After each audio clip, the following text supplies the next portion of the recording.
비 오는 날 또 오늘 예배당에 모이신 여러분들을 환영하고 주님의 은혜가 우리 모두에게 함께를 기원 드립니다. 안녕하셨습니까? 네.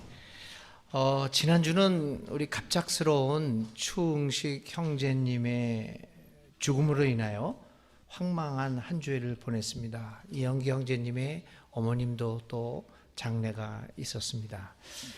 그런데 특별히 이 추응식 형제님은 전혀 기대하지 않았던, 물론 사람이 누가 죽음을 기대하겠습니까마는, 그러나 일반적으로 우리가 생각할 때 전혀 기대할 수 없었던 황망한 죽음이었기에 저희들에게 큰 충격을 주었던 것으로 보입니다. 추응식 형제는 물론 제가 새길교회로 오게 된 작년 이후에 만난 분입니다. 1년 남짓 정도 알고 지낸 분입니다. 물론 짧은 시간이었지만 그 몇 번의 만남을 통해서 저하고 유사한 점이 많다를 발견해서 은근히 친밀함이 느껴졌던 분이고, 나이도 비슷해서 잘 친하게 지낼 수 있는 분이구나라는 생각을 했습니다. 웃는 모습이 비슷해요. 저도 웃는 걸로 아주 트레이드마크처럼 웃는 얼굴이다 그러는데, 여태까지 경쟁자를 발견하지 못했거든요. 어떤 교회에서도. 근데 우리 교회에 와가지고 추응식 형제를 처음 만났을 때 강력한 경쟁자가 있구나. 정말 웃는 분이셨습니다. 두 번째, 저하고 비슷했던 것은 자유인이 되고 싶어하고 또 자유인처럼 살아가는 그러한 소박한 모습이었습니다. 지금 김두현 형제님이 읽었던 그 시, 비가 하늘로 올라가 내려오고 다시 올라가고 내려올 걸 기대한다라는 글과 또 부탁이라고 하는 아주 짧은 시가 있습니다. 내가 죽으면 나의 몸을 어떻게 해라. 이 두 가지 시에서 나타나는 그 느낌은 한마디로 말하면 자유인입니다. 자유롭게 살아가는 것. 저도 굉장히 자유롭게 살아가기를 원했지만 목사라는 타이틀 속에서 늘 자유를 억압당하면서 그것을 벗어나고자 무지 노력했다는 점에서 추응식 형제님을 만나면서 그런 유사점을 발견하기도 했습니다. 그러기에 그의 떠남은 더욱 안타깝고 슬펐습니다. 무엇보다도 이 갑작스러운 죽음으로 인해 슬픔에 잠겨 어찌할 바를 모르는 유가족들과 그리고 교우들에게 하나님의 위로와 평화가 함께 하시기를 기도합니다. 교우 여러분, 죽음에는 정말 많은 사연들이 있습니다. 사람의 살아가는 모습이 서로 다르듯이 똑같은 죽음은 없습니다. 그렇기에 각 죽음은 죽음대로 소중하게 다루어져야 합니다. 그래서 죽은 사람을 위한 장례는 어느 예식보다도 엄숙하고 진지하게 이루어져야 합니다. 종교의 기능 중에서 가장 중요한 것 중에 하나가 이 죽음에 대하여 예의를 갖추는 것이 가장 중요한 기능 중에 하나이기도 합니다. 저는 지금까지 목사로 살아오면서 그리고 교회를 목회하면서 정말 수많은 죽음과 장례를 경험했습니다. 물론 제가 경험한 죽음과 특별히 장례 예식은 주로 기독교인들 내부에서 치루어지는 예식이었습니다. 그런데 물론 그 기독교 아니라고 하는 그 한계가 있기는 있었지만, 제가 경험한 장례식에서 유가족들과 또 장례에 참여한 많은 사람들이 갖는 공통된 질문들이 있었습니다.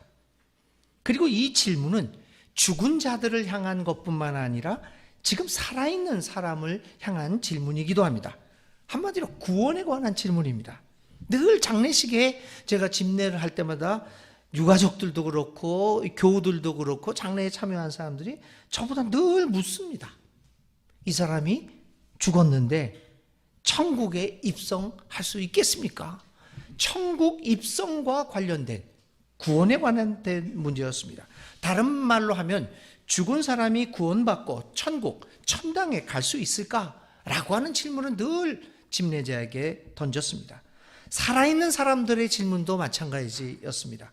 과연 내가 구원을 받았고 만일 지금 죽는다면 천국, 천당을 갈 수 있을까라고 하는 질문이었습니다. 이런 질문들을 던집니다. 여러분들의 질문은 어떻습니까? 기독교인들의 중요한 주제들이 몇 가지 있는데 그 중에서도 구원의 주제는 가장 핵심적인 것입니다. 구원의 주제는 기독교인들에게는 절대적입니다. 그런데 과연 이러한 절대적 주제인 핵심적인 주제인 구원에 대하여 우리는 얼마나 알고 있는 것일까요?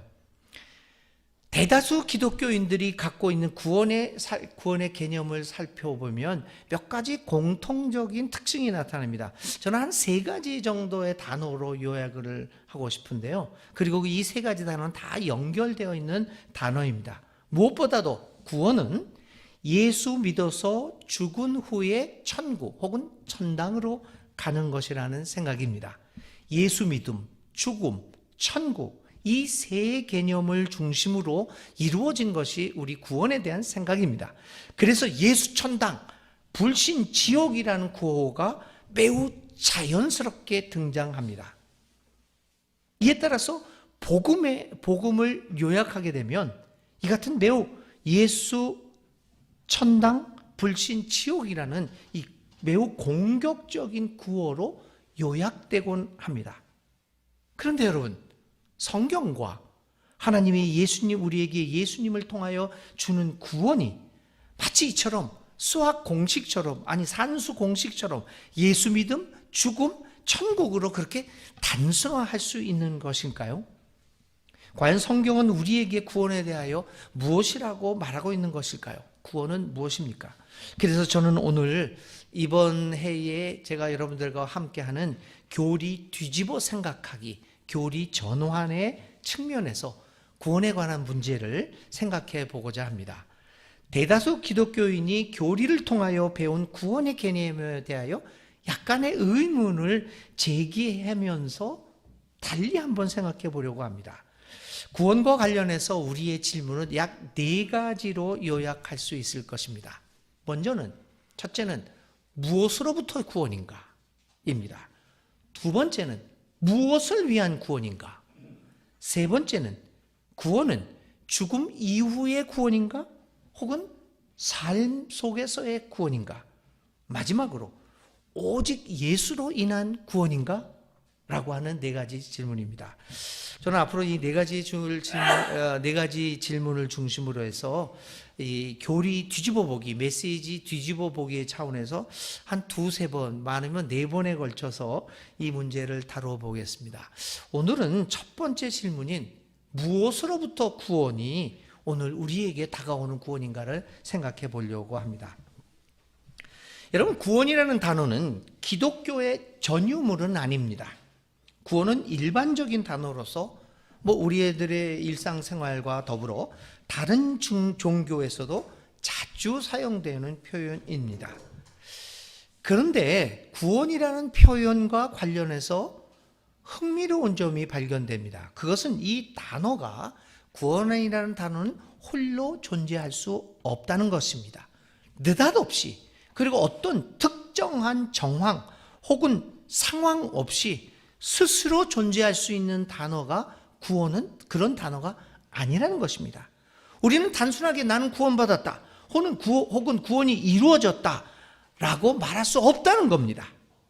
구원은 반드시 구원이 필요한, 구원 이전의 특정한 정황 혹은 상황에 존재되어야 합니다. 어떤 특정한 정황이나 상황 없이 불쑥 구원을 말할 수 없다는 것입니다.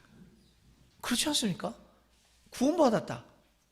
어떤 삶의 정황 없이 어떻게 나는 혼자서 구원받았다라고 얘기할 수 있겠습니까? 그래서 우리가 구원을 말하고자 할 때는 반드시 구원이 필요한 구체적이고 절실한 상황이 존재해야 합니다.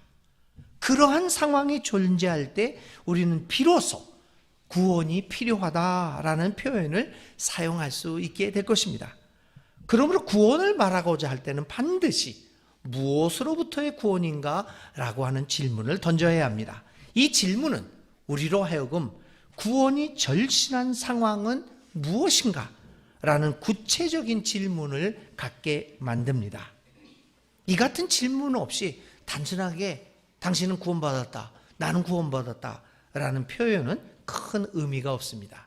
오늘 우리가 읽은 시편 91편 본문에도 두 가지 단어가 나타나는데요. 건져내겠다, 건져내겠다, 구원을 보여주겠다. 이 시편 91편을 우리가 그 시인이 지은 상황을 살펴보면 건져낸다, 건져낸다, 구원한다, 이 시인이 이런 말을 하게 된 정황이 있습니다. 어떤 정황으로부터 하나님은 그를 건져내겠다라고 얘기합니다. 구원하겠다라는 말을 합니다. 그러므로 무엇으로부터의 구원인가라고 하는 질문은 이 구원 개념 성립에 있어서 가장 중요한 출발점이 된다고 볼 수 있습니다. 예를 들면 이게 문제죠. 우리 일상생활에 당하는 문제인데요. 현 정부에 대해서 어떤 분이 이 정부는 구원되어야 돼. 그러니까 고쳐져야 돼. 구원되어야 돼. 건져내줘야 돼. 라고 말한다면 자, 그 표현이 어떻게 됐습니까? 만일 현 정부의 정책이 올바른 방향으로 가고 있거나 혹은 잘못되었지만 조금만 고치면 잘 될 것이라고 생각하는 사람에게는 이 정부는 구원받아야 돼. 이건 틀렸어. 구원받아야 돼. 라는 말은 의미가 없고 또 그다지 기분 좋게 들리지 않을 것입니다. 정황이 다르기 때문에요. 바로 이것이 길거리에서 흔히 경험하는 공격적인 전도구호, 예수 천당 불신 지옥이 별 효과가 없을 뿐더러 듣는 사람에게 오히려 역효과를 자아내는 이유입니다. 오늘 우리에게 구원이 필요하다고 하면 구원이 절실한 구체적인 상황은 무엇이겠습니까? 다른 말로 하면 우리가 구원을 말하고자 할 때 우리는 반드시 무엇으로부터의 구원을 물어야 합니다. 기독교의 구원에 관한 복음 전파가 오늘의 사회에서 큰 효과를 발휘하지 못하고 있을 뿐만 아니라 오히려 외면당하고 있는 이유는 무엇일까요? 그것은 무엇보다도 오늘의 사람들에게 들려지는 구원의 필요성이 전혀 삶의 현실과는 다르기 때문이 아니겠습니까? 기독교가 말하고자 하는 구원이 오늘의 사람들에게는 전혀 구체적이지도 않고 그리고 절실하지도 않기 때문이 아니겠습니까? 다른 말로 하면 무엇으로부터의 구원인가가 오늘의 사람들에게는 전혀 와닿지 않는다는 의미입니다. 그렇다면 오늘 우리가 이야기하고자 하는 구원은 어떤 의미가 있는 것일까요? 과연 오늘의 구원은 무엇으로부터의 구원을 말하고 있는 것일까요? 첫째는 무엇보다도 죄악된 상황으로부터의 구원을 말할 수 있을 것입니다.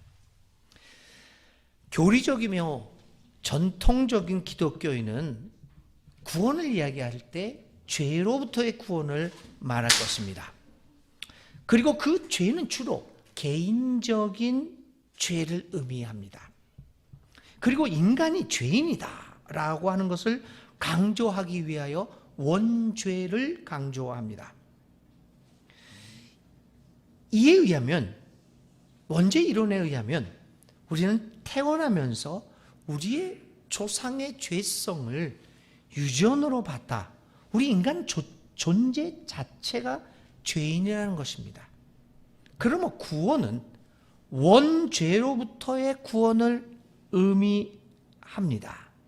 구원 주제에 있어서 인간이 원죄를 갖고 태어난다는 가르침은 핵심적입니다.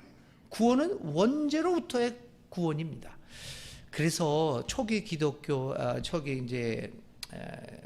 기독교에서 문제가 발생한 게 이거 아니에요? 태어나자마자 죽는 아이들. 이들은 어떻게 될 건가? 천당 갈 건가? 지옥에 갈 건가? 답은 지옥에 간다는 겁니다. 왜 그러냐면 예수를 통해서 구원받지 못하기 때문에 이 아이가 죄인이기 때문에 지옥을 갈 수밖에 없다는 겁니다. 아이는 태어나자마자 죽었습니다. 그렇지만 그 피 속에 원죄가 있기 때문에 어쩔 수 없다는 겁니다. 그래서 죽은 자를 위한 세례든지 유아 세례도 사실은 그런 그 기원에서부터 나오게 된 거죠. 이 원죄. 그런데 우리가 알고 있듯이 성경은 인간이 원죄인이라고 말하지 않습니다. 물론 그렇게 생각할 수 있게 만드는 기록이 있기는 하지만 전체적으로 그리고 주도적으로 성경은 그렇게 그렇게 말하지 않습니다. 오히려 성경은 인간이 하나님의 형상이며 소중한 존재이고 아름다운 존재임을 말해주고 있습니다. 그러면서 죄를 지을 수 있는 존재임을 전제합니다. 그렇다고 해서 성경이 인간을 아예 처음부터 태어난 죄인, 원죄인이라고 그 존재론적으로 규정하고 있지는 않습니다. 그럼에도 기독교는 전통적으로 인간이 원죄임을 그 존재론적으로 교리적으로 확정하고 따라서 구원을 죄, 원죄로부터의 벗어남으로 규정하였습니다. 예수를 믿고 죄를 회개함으로써 우리는 비로소 원죄의 속박으로부터 벗어나서 구원을 받을 수 있다고 믿어왔습니다. 그러므로 구원은 무엇보다 원죄로부터의 구원으로 이해되어 왔고 우리 모두 원죄와 죄의 굴레로부터 구원받은 사람들이라고 인정되어 왔습니다. 그런데 여기에 문제가 발생합니다. 오늘 우리의 삶의 현실과는 전혀 다릅니다. 죄에서 구원받았다고 하는데 우리의 삶은 전혀 그렇지 않습니다. 우리는 여전히 죄 가운데 있고 여전히 죄 속에서 살아가고 있으며 여전히 수많은 죄를 짓고 있습니다. 과연 우리는 구원받은 사람들입니까? 구원받았던 증거를 여러분 어디서 찾을 수 있을까요? 교우 여러분, 왜 이런 문제들이 발생하는 것일까요? 그것은 무엇보다도 전통적인 교리가 말하고 있는 죄의 상황이 구체적이지 않고 절실하지 않다는 것에서 비롯됩니다. 원죄에서 비롯된 인간의 죄성은 상당히 추상적이며 구체적이지 못하고 절실하지 않습니다. 구체적이지도 않고 절실하지도 않은 상황과 정황으로부터의 구원이 어떻게 우리에게 다가올 수 있겠습니까? 그래서 우리에게 구원의 주제는, 특별히 오늘의 사람들에게 구원은 구체적이거나 절실하지 않습니다. 오늘의 사람들에게 원죄를 말하거나 혹은 이러한 원죄로부터 출발하는 인간의 죄로부터의 구원은 큰 의미가 없습니다.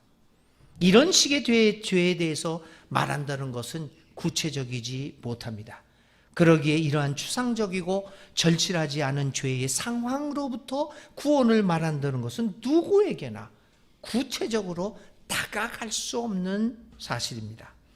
그렇다면 예수와 성경이 말하고자 하는 구원은 무엇으로부터의 구원입니까? 오늘의 상황에서 오늘의 언어로 그것을 어떻게 표현할 수 있겠습니까? 먼저 예수가 말하는 죄의 상황은 소위 윤리적이거나 도덕적인 율법에 어긋나는 상황을 의미하지 않습니다.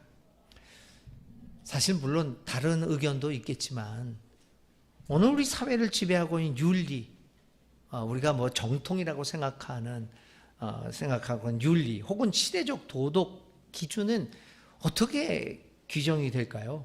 주로 기득권의 입장으로부터 정해지기 일수 아닙니까? 많은 경우에 일반 민중의 삶의 정황과는 별 상관없이 결정되는 기준일 경우가 많습니다. 그래서 민중들은 이렇게 사회가 기득권들이 세워놓는 이 사회의 윤리적 혹은 도덕적 기준을 지킬 수 있는 형편에 있지 못합니다.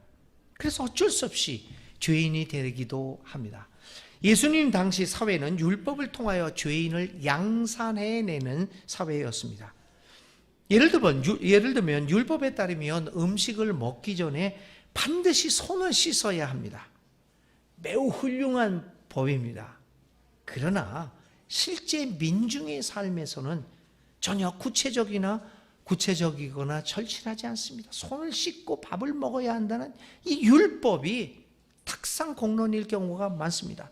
물이 귀한 상황에서 먹을 물도 없는데 어떻게 민중들이 매번 손을 몇십 번씩 닦을 수 있겠습니까? 그리고 음식도 귀한 상황이고 항상 굶주리고 있는 사람들에게 이런 형식의 예법은 전혀 절실하지 않은 예법 아닙니까? 마가복음 7장 그리고 마태복음 15장에는 바리새파 사람들이 예수의 제자들 가운데 몇 사람이 부정한 손, 곧 씻지 않은 손으로 빵은 먹는 것을 보고 예수께 묻습니다. 왜 당신의 제자들은 장로들이 전하여 준 전통을 따르지 않고 부정한 손으로 음식을 먹습니까? 그러자 예수님이 답변합니다. 무엇이든지 사람 밖에서 사람 안으로 들어가는 것으로 그 사람을 더럽히는 것은 아무것도 없다. 사람에게서 나오는 것, 그것이 사람을 더럽힌다. 나쁜 생각은 사람의 마음에서 나오는데 곧 음행과 도둑질과 살인과 간음과 탐욕과 악의와 시기와 방탕과 악한 시선과 모독과 교만과 어리석음이다. 이런 악한 것이 모두 속에서 나와서 사람을 더럽힌다. 이렇게 답변합니다. 예수님이 여기서 말하고자 하는 구원받아야 할 정황은 외부에서 규정된 인간의 삶이 아니라 인간 마음의 나쁜 생각으로부터 형성되는 정황과 상황입니다. 예수님은 인간이 본래 죄성을 지닌 원초적인 죄인이기 때문에 그 죄성으로부터 구원을 받아야 함을 말하지 않습니다. 오히려 인간의 나쁜 생각이 만들어내는 여러 가지 정황, 그 음행과 도둑질, 살인, 간음 이런 것과 같은 구체적인 정황으로부터 구원받아야 함을 말합니다. 나쁜 우리 마음속에 우리 삶의 깊은 내면의 깊은 곳에 자리 잡고 있는 이 나쁜 생각으로부터 많은 악한 정황들이 만들어지고 있다는 겁니다. 이 나쁜 생각, 그거를 오늘 우리 젊은이들이나 오늘의 시대를 살아가는 사람들에게 어떻게 표현할 수 있을까요? 저는 이 나쁜 생각을 오늘의 언어로 표현하면 물질 중심 소비적 욕망과 욕망의 문화라고 표현하고 싶습니다. 우리 삶에 내재되어 있는 이 욕망은 우리가 경험하고 있는 모든 나쁜 일들의 근원이라고 말할 수 있을 것입니다. 그러므로 오늘과 같은 자본주의적이고 물질 중심이며 소비 사회에서 살아가는 사람들에게 구원을 말하고자 할 때 이 욕망 주제를 외면하는 것은 가능하지 않습니다. 오늘 우리의 삶이 인류 역사에서 가장 물질적 풍요를 누리고 있음에도 불구하고 가장 불행하다고 느끼는 이유는 다름 아닌 인간의 욕망에서 비롯된 것이 아니겠습니까? 물론 인간의 욕망은 생존에 있어서 필수적인 요소입니다. 욕망 없이 우리는 존재할 수 없습니다. 욕망 없는 인간 존재는 상상할 수 없습니다. 그러나 문제는 이 욕망이 물질 중심적이고 소비적인 문화와 연결되어서 발현될 때입니다. 물질 중심적이며 소비 문화에 의해서 발현되는 욕망은 결국 인간을 불행하게 만듭니다. 많이 갖고 있어도 결코 그의 삶은 만족에 이르지 못합니다. 그는 계속해서 욕망하게 되고 결국 파멸에 이르게 됩니다. 그러므로 오늘 우리에게 파멸로부터 구원받을 수 있는 것은 이러한 욕망으로부터의 구원을 의미합니다. 물질 중심적이고 소비적인 욕망으로부터 벗어나지 않고 인간의 행복은 보장되지 않습니다. 오늘 외쳐지는 기독교 구원의 메시지는 예수님을 통하여 그 예수님의 가르침과 예수님의 삶을 따름으로써 우리에게 욕망으로부터 구원받는 길을 보여주는 것이 오늘 이 시대를 향한 기독교의 구원의 메시지가 아니고 무엇이겠습니까? 하나님의 은혜와 사랑으로 창조된 원복의 인간 존재가 이러한 욕망으로 인하여 원복을 상실하고 불행하게 살아가는 이 구체적이고 절박한 상황에서 진정 구원이 필요합니다. 그리고 그 구원은 예수님으로부터 예수의 가르침과 그 삶으로부터 우리를 욕망으로부터 벗어나게 하는 것으로부터 시작됨을 우리는 기억해야 하지 않겠습니까? 오늘의 삶에서 신실한 기독교인으로 살아가고 있다는 것을 우리는 어떻게 증명할 수 있겠습니까? 교리를 잘 외우고 나는 원죄로부터 해방되었고 교회 생활에 익숙하고 그렇다고 해서 우리는 기독교인이라고 말할 수 있겠습니까? 진정한 기독교인은 복음으로 구원을 받아 물질적이고 소비적인 욕망으로부터 자신을 지켜나가고 절제하면서 평화와 행복의 삶을 살아가는 자유인들이 되어야 하지 않겠습니까?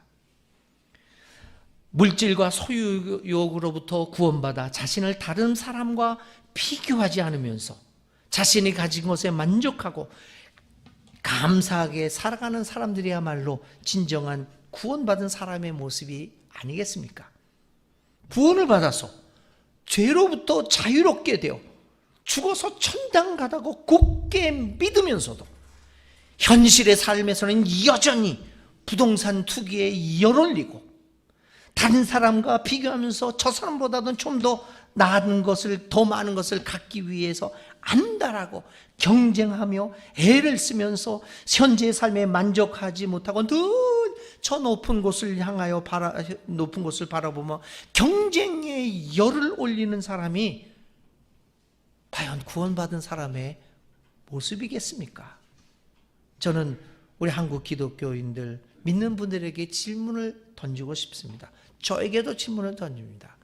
과연 나는 구원받았습니까? 구원받았다면 진정 무엇으로부터 우리는 구원을 받았습니까? 두 번째는 제도 구조적이며 문화적인 상황으로부터의 구원입니다. 물질적이고 소비적인 욕망은 단순히 개인적인 문제나 차원에 국한된 것만은 아닙니다. 뭐 그 한 개인이 그 사람 지나치게 욕망이 많고 원래적으로 그 사람은 원래 본래 욕망이 많은 사람이야, 그렇게만 말할 수 없다는 겁니다. 우리의 삶은 개인을 넘어서 필연적으로 사회적이고 구조적이며 그리고 문화적인 상황과 긴밀하게 연결되어 있습니다. 다시 말하면 많은 경우 사회 문화적인 상황이 한 개인의 욕망의 내용과 그 욕망의 크기를 결정하기도 한다는 의미입니다. 저는 공산국가인 쿠바에서 5년간 살았습니다. 제가 살았던 당시, 지금은 많이 달라졌어요. 안타깝게도요. 제가 살았던 당시 쿠바는 여전히 사회주의 경제정책을 확고하게 유지하고 있었던 시절이었습니다. 그 피델 카스트로가 시퍼렇게 살아서 통치하고 있던 시절이었습니다. 모든 국민은 배급제도 하에서 일정한 양의 식품과 생활비품을 공급받고 있었습니다. 저도 마찬가지로 배급제에서 살았습니다.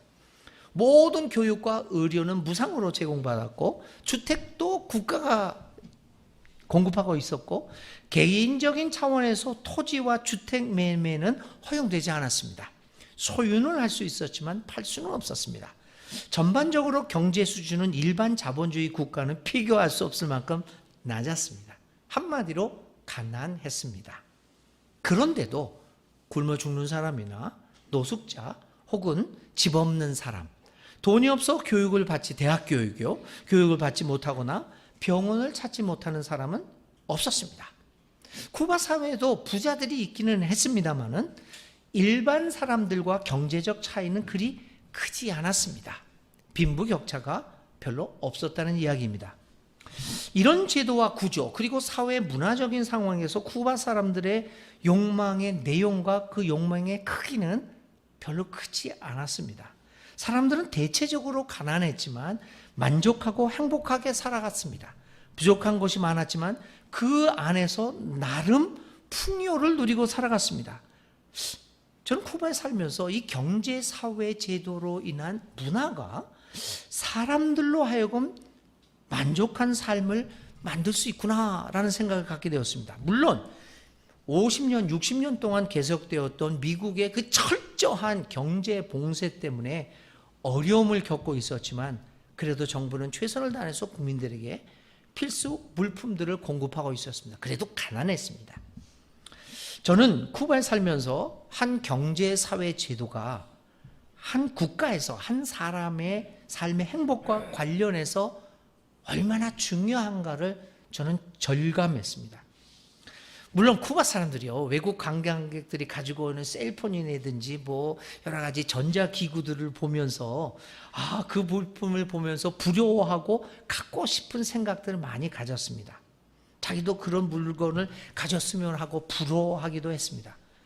그럼에도 그들은 그렇게 이걸 가질 수 있다고 하더라도 사회주의 경제 구조는 그대로 가지고 갔으면 좋겠다라는 생각을 일반 사람이 당시에 하곤 했습니다. 왜냐하면 기본적인 생활이 보장되었기 때문입니다. 그래서 그들은 이미 알고 있었습니다. 다른 제도들이 들어오면 지나친 경쟁을 통해서 자신들의 삶이 망가질 것을 많은 쿠바 사람들은 두려워했습니다. 근데 그게 현실로 되고 말았어요. 지금 쿠바가 보면 완전히 달라졌습니다. 당시 저는 쿠바에서 경험하면서 살면서 처음에는 가지고 있는 게 없어요. 뭐 자동차 말할 것도 없고 부족한 것이 너무 많아서 저는 너무 많은 면에서 불편했습니다. 그러나 그것도 딱 6개월 지나니까 불편하지도 않았습니다. 경험이 되니까 그대로 그냥 편해졌습니다. 그때 저는 깨달았습니다. 불편함이 반드시 불행한 것만은 아니라는 사실을 그때 저는 깨달았습니다. 부족함과 가난이 행복과 그리 큰 관련이 없다는 사실을 깨달았습니다. 쿠바 사람들의 욕망도 그리 많지 않았습니다. 피자 한 판, 코카콜라 한 병. 그리고 제가 가끔 몰래 가서 먹고 하는 코카콜라를 너무 부러워했어요. 그저 자기 하나 그거 뭐 한번 먹었으면. 그리고 소고기 좀 먹는 것, 좋은 보드카, 그거 한 잔 마시는 것. 욕망은 그야말로 사소하고 단순하였습니다. 이유는 한 가지였습니다. 빈부 차이가 그리 크지 않고 살아가는 모습이 거의 비슷하고 평등했기 때문에 욕망의 내용이 커 갈 수가 없었습니다. 그러므로 욕망도 사회 구조와 문화에 따라서 그리 크지 않았고 내용도 단순했습니다. 그런데 여러분, 오늘 우리들이 살고 있는 사회의 제도와 구조 그리고 문화는 어떠합니까? 과연 이러한 제도와 체제가 문화가 우리의 삶을 행복하게 만들어가고 있습니까? 우리는 과연 행복하고 또 우리 자손들로 대대로 행복하게 살아갈 수 있을까요? 우리 청년들의 미래는 행복이 보장되어 있는 것일까요? 기후 위기로 비롯되는 지구 환경의 암울한 미래, 노동 현장의 문제, 정규직, 비정규직, 플랫폼 노동자들의 문제, 장애인, 난민, 소수자들 경쟁을 강요하는 사회, 부동산, 주식 투자와 투기, 온통 돈 벌기에만 매달려 있는 우리의 모습, 모두 암울한 상황입니다. 과연 희망이 있는 것일까요? 왜 이런 일들이 발생하고 있습니까? 이것을 오직 개인의 능력과 문제로만 돌릴 수 있겠습니까? 어떻게 사는 아파트의 평수에 따라 사람의 가치가 결정되고, 휴거라는 말 아시죠? 휴거민. 성경에 나오는 단어인데요. 다 휴거하고 싶지 않으세요? 저는 휴거민 되고 싶지 않다는데. 자조적인 얘기입니다. 혹시 이 아파트에 살고 계시는 분은 용서하고 들으세요. 휴먼시아 거주민을 가지고 휴거민이라고 얘기합니다. 차별적, 혐오적인 단어를 통해서 무시합니다. 휴거민들은 우리 아파트를 통해서 나가지 못하게 합니다. 이게 오늘 우리가 살고 있는 대한민국 사회의 적나라한 모습입니다. 이쯤 되면 오늘 우리는 왜 이런 일이 발생하게 되었는가에 대한 사회적 그리고 문화적 구조와 제도에 대해서 성찰하고, 우리가 지탱하고 있는 제도와 문화 가치관이 과연 유효한 것인가를 물어보아야 하는 것이 아닐까요? 오늘의 시대에서 구원을 말하는 것은 이러한 사회 문화적 제도와 구조를 외면한 채 이루어질 수 없습니다. 구원이 단순한 개인의 차원을 넘어서 사회 문화로부터의 벗어남을 의미하지 않을 수 없습니다. 기독교가 만일 구원을 선포하는 종교라고 한다면 우리의 구원 이야기는 사회, 경제, 정치, 문화적 제도와 구조로부터의 구원 이야기가 되어야 할 것입니다. 경쟁이 아닌 협동을 바탕으로 하는 사회와 경제, 혼자만 잘 사는 것이 아니라 지금보다는 조금 가난하게 살더라도 함께 살아갈 수 있는 사회, 다른 사람을 배제하고 나와 다른 사람을 제외하고 혐오하는 사회와 문화가 아니라 조금은 불편하더라도, 조금은 이해하지 못한다고 하더라도 서로를 향한 포용과 환대의 모습을 보이는 사회가 구원받은 사람들이 바라는 사회의 모습이 아니겠습니까? 과연 우리는 구원받았습니까? 구원받았던 증거를 어디서 찾아볼 수 있을까요? 구원이 우리를 인간답지 못한 삶을 살아가게 만드는 사회와 문화로부터의 구원을 의미한다면, 구원받은 사람들은 오늘 우리를 이렇게 비인간적으로 살아가게 만드는 사회 제도와 문화에 대하여 저항하며 살아가는 사람들이 아니겠습니까? 오늘 우리 기독교에게 이런 모습이 있습니까? 있다면 우리 교회는, 우리는 구원받은 사람임에 틀림없습니다. 이제 말씀 마칩니다. 오늘의 말씀은 내가 건져주겠다, 내 구원을 보여주겠다 라고 말합니다. 주님은 우리를 물질적이고 소비적인 욕망으로부터 우리를 건져내 주십니다. 그는 우리에게 사회 문화적 압박으로부터 구원해 내십니다. 이렇게 주님은 우리에게 구원을 보여주십니다. 이런 구원은 오늘도 우리를 향하여 오고 있습니다. 사랑하는 교우 여러분, 주님이 주시는 구원을 받아 진정 구원받은 사람으로 살아가는 우리 새길 교우들이 다 되시기를 간절히 기도드립니다. 우리 침묵 가운데 한 30초 정도 기도하시겠습니다.